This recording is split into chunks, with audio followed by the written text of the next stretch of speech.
telah kita lakukan, berapa banyak hal-hal positif, nilai-nilai kebaikan yang telah kita lakukan selama hidup kita pada detik ini. Kalau misalkan dalam bahasa agama bisa kita sebut dengan muhasabah. Apa? Ya, hendaknya kita bermuhasabah agar kita menemukan titik terang, agar apa yang kita lakukan ke depannya menemui titik terang, melakukan hal-hal yang bermanfaat, dan lebih baik lagi agar kita dapat berkembang menjadi manusia yang bermanfaat. Amin. Baik, tentunya Allah juga memberikan kita waktu agar kita dapat mengevaluasi diri, agar kita dapat bermuhasabah tentunya pada bulan Muharram ini, yang mana bulan Muharram ini merupakan salah satu dari 4 bulan yang mulia, seperti yang dikatakan dalam surat At-Taubah ayat 36. Bagaimana bunyinya? Inna iddatash syahra 'indallahi isna asyra syahran fi kitabillahi yauma khalaqas samawati wal ard minha arba'atu hurum dzalika ad-dinul qayyim fala tazlimu fihinna anfusakum. Di antara bulan-bulan di sisi Allah itu ada 12 dari awal mula penciptaannya. Di antaranya ada 4 bulan haram, yang 3 bergandengan, yang 1 terpisah. Apa itu? Yang pertama yang bergandengan Zulqa'dah, Zulhijjah, dan Muharram. Dan yang terpisah dia ada sedikit geser di bulan ke-7, yaitu bulan apa? Bulan ke-7? Bulan Juli, bukan, itu bulan Masehi. Di sini kita bulan Hijriah, yaitu bulan Rajab.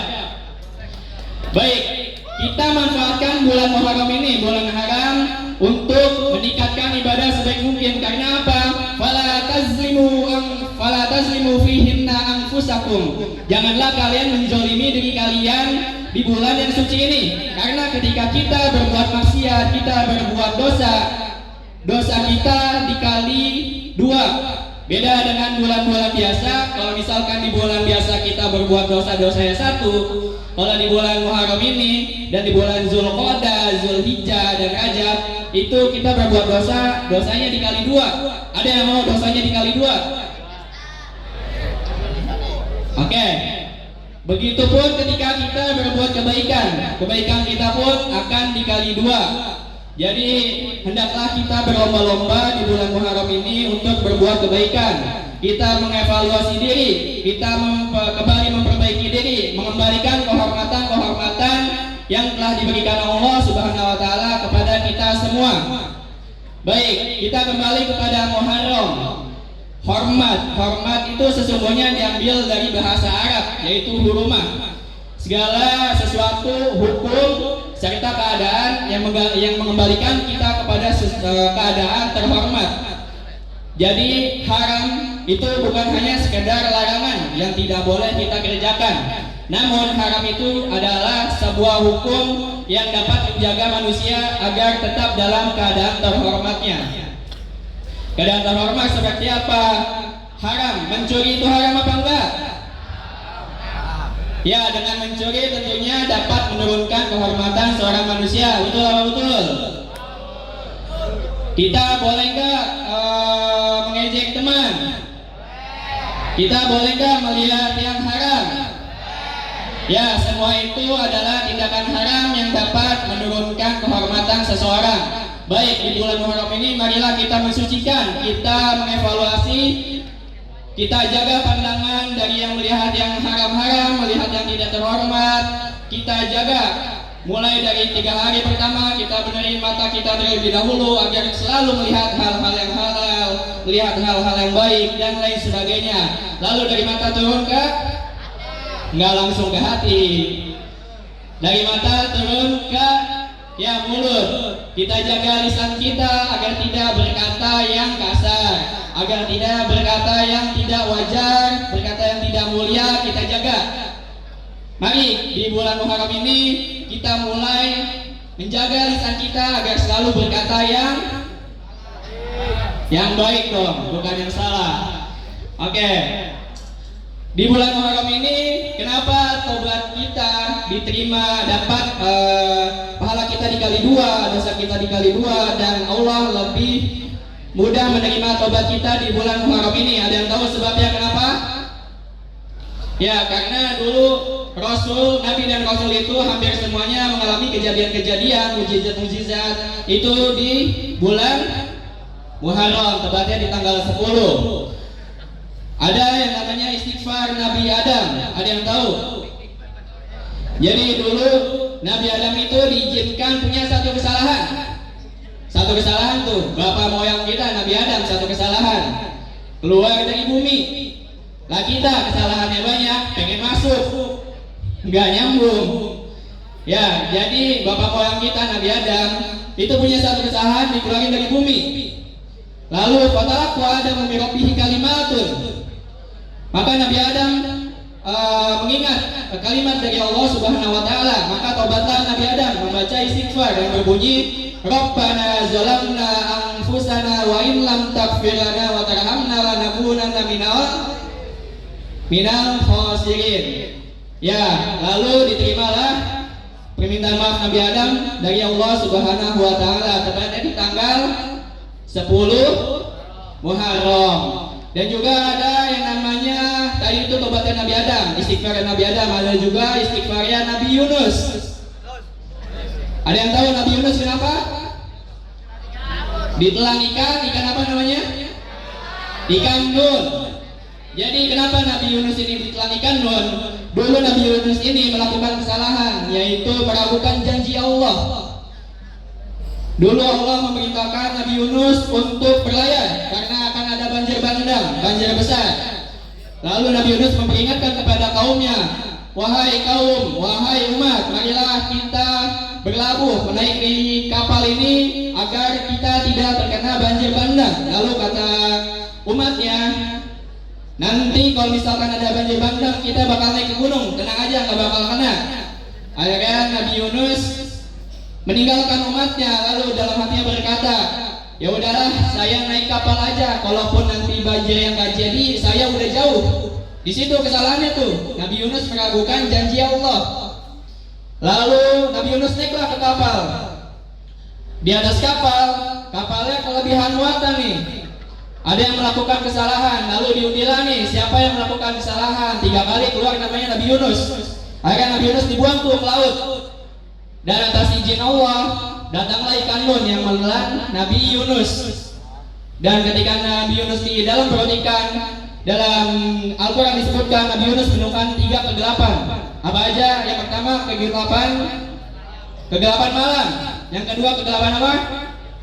Kegelapan dalam laut. Yang ketiga kegelapan di dalam perut ikan nun. Sampai bertahun-tahun Nabi Yunus ada di dalam perut ikan tuh. Lalu Nabi Yunus akhirnya ingat, Nabi Yunus melakukan kesalahan, meragukan janji Allah. Akhirnya Nabi Yunus melakukan istighfar, membaca istighfar. Apa doanya? La ilaha illa anta subhanaka inni kuntu minal zalimin.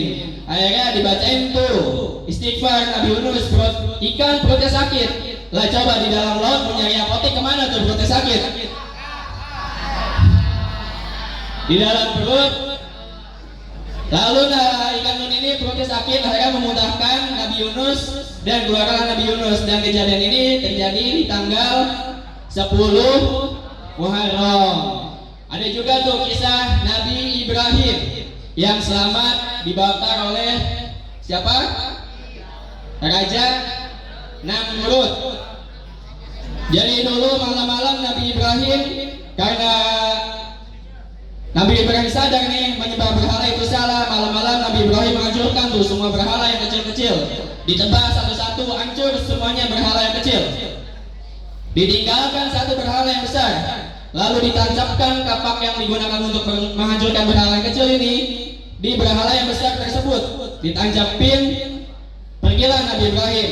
Dan ketika pagi hari Raja Namrud ingin beribadah kepada berhala-berhala, kagetlah dia melihat berhalanya hancur semua. Marahlah tuh Nabi Namrud, bertanya kepada bawahannya, siapa yang berani menghancurkan berhala? Nggak ada yang lihat tuh, tapi ada yang lihat Nabi Ibrahim malam-malam pulang dari situ. Dilaporkanlah kepada kepada Raja Namrud. Kata Namrud, panggil Ibrahim. Tapi nggak ada bukti. Nggak apa-apa, panggil dulu aja. Bukti belakangan. Dikerahkan semua aparat, semua Satpol PP buat nangkap Ibrahim. Ditangkaplah Ibrahim. Datang ke hadapan Raja Namrud. Wahai Ibrahim, engkaukah yang menghancurkan semua berhala-berhala di sini? Bukan, ya Namrud. Lalu siapa kalau bukan engkau? Kata Nabi Ibrahim, itu ada berhala yang masih besar, belum hancur. Saya lihat dia megang kapak. Coba tanya aja sama berhalanya yang gede. Kata Namrud, apa? Gila, masa saya percaya sama batu? Kata Namrud gitu. Lalu kata Nabi Ibrahim, gak bisa, batu gak bisa jawab. Kata Namrud, iya gak bisa.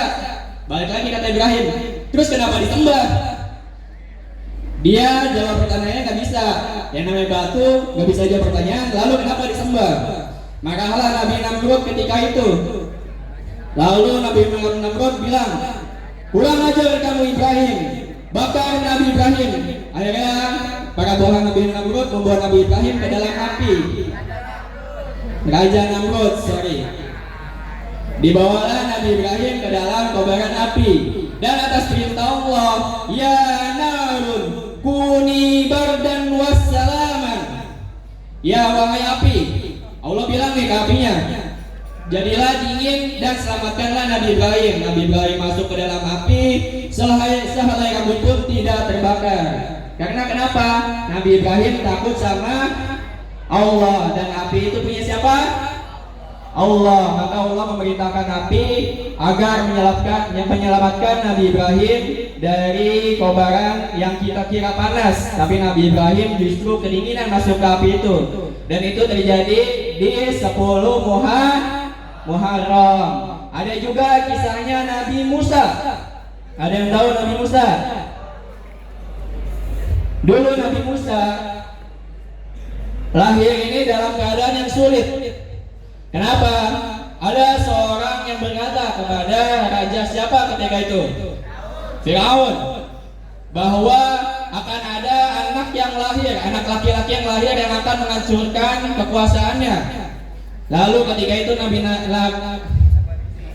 lalu ketika itu Raja Firaun memerintahkan seluruh jajarannya, seluruh bawahannya untuk mengisolasi seluruh wanita-wanita yang hamil. Suami dan istri dilarang bergaul. Pokoknya dilarang ada yang anak laki-laki yang lahir ketika itu. Dan semua wanita hamil yang tadi dikumpulin, ketika melahirkan anak laki-laki, ditangkap semuanya. Ditangkap langsung dibunuh. Tapi dengan kuasa Allah, Nabi Musa ini selamat. Dihanyutkan di Sungai Nil. Coba itu, bayi yang masih susah buat minta minum aja masih nangis, ini dihanyutkan ke Sungai Nil atas perintah Allah. Lalu besarlah Nabi Musa ini dan menentang kekuasaannya Raja Firaun. Lalu dikejarlah tuh Musa oleh Raja Firaun beserta pasukannya. Mentok tuh, ketemu laut. Lalu Nabi Musa berdoa kepada Allah. Akhirnya Allah mendengar nih, memerintahkan kepada Nabi Musa untuk memukul tongkatnya. Terbelahlah laut. Jadi mujizat ini atas izin Allah, bukan atas kehendak Nabi. Kalau Nabi nggak punya kuasa apa-apa, kalau misalkan Nabi punya kuasa, getok apa-apa terbelah, ya gampang. Siapa ada masalah tinggal getok, hilang masalah tuh. Jadi atas izin Allah, terbelahlah laut. Nabi Musa lari sampai ujung, sampai seberang laut. Firaun masih di tengah. Lalu Allah memerintahkan laut untuk menutup kembali. Akhirnya Firaun tenggelam. Dan sebelum Firaun ini mati tenggelam, ketika nafas sudah sampai di tenggorokannya, Firaun ini berkata, amantu bi Rabbi Musa wa Rabbi Harun. Firaun tobat tuh sebelum mati. Tapi malaikat jengkel, disumpel tuh mulutnya Firaun. Akhirnya nggak jadi tobat. Karena udah telat. Nyawanya udah sampai di ujung tenggorokan. Dan sesuai janji Allah, Firaun ini akan menjadi pelajaran bagi kita umat-umat setelahnya. Ketemu terus diawetkan. Dan sekarang ada di Museum Mesir. Nanti kalau misalkan ke Mesir boleh lihat mayatnya Firaun. Badannya tinggi, hidungnya mancung, pokoknya cocok jadi Firaun. Oke, itu yang biasa umat Nasrani sebut juga dengan hari apa? Pasca, oke benar. Maka adalah perintah untuk puasa di 10 Muharram. Jadi puasa 10 Muharram ini bukan hanya umat Islam aja. Dari agama-agama sebelumnya udah ada. Bukannya Islam ikut-ikutan, tapi apa? Yang namanya agama itu kan agama-agama langit diturunkan sama Allah itu untuk menyempurnakan agama-agama sebelumnya. Agama-agama sebelumnya punya amalan-amalan, ajaran-ajaran yang baik, disempurnakan oleh Islam nih. Lalu kata Nabi Muhammad apa? Disunahkan juga kita berpuasa di hari ke-9 Muharram agar membedakan dari agama-agama sebelumnya.